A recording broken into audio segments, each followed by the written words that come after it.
Then one of the judges of the city stood forth and said, "Speak to us of crime and punishment." And he answered, saying, "It is when your spirit goes wandering upon the wind, that you, alone and unguarded, commit a wrong unto others and therefore unto yourself. And for that wrong committed must you knock and wait a while unheeded at the gate of the blessed. Like the ocean is your God's self, it remains forever undefiled. And like the ether it lifts but the winged. Even like the sun is your God's self, it knows not the ways of the mole nor seeks it the holes of the serpent. But your God's self dwells not alone in your being.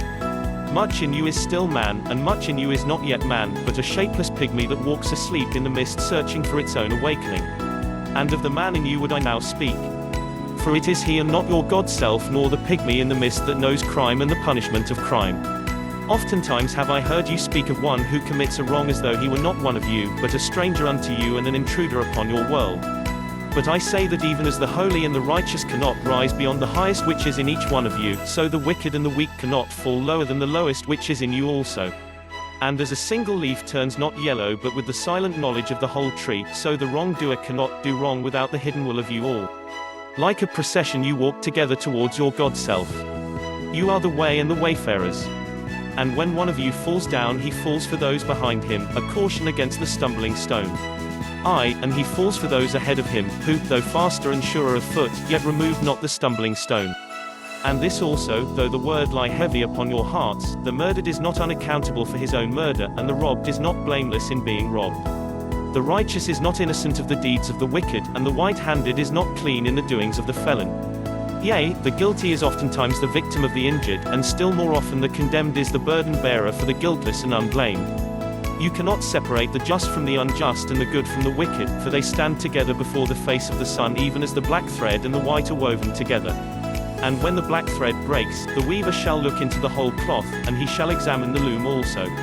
If any of you would bring to judgment the unfaithful wife, let him also weigh the heart of her husband in scales, and measure his soul with measurements. And let him who would lash the offender look unto the spirit of the offended. And if any of you would punish in the name of righteousness and lay the axe unto the evil tree, let him see to its roots, and verily he will find the roots of the good and the bad, the fruitful and the fruitless, all entwined together in the silent heart of the earth.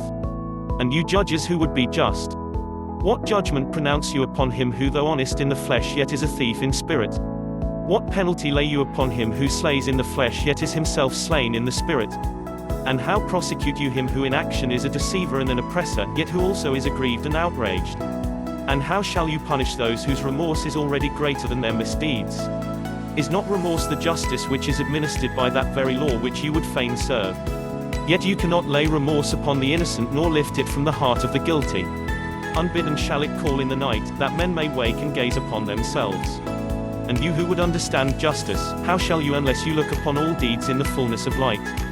Only then shall you know that the erect and the fallen are but one man standing in twilight between the night of his pygmy self and the day of his God self, and that the cornerstone of the temple is not higher than the lowest stone in its foundation.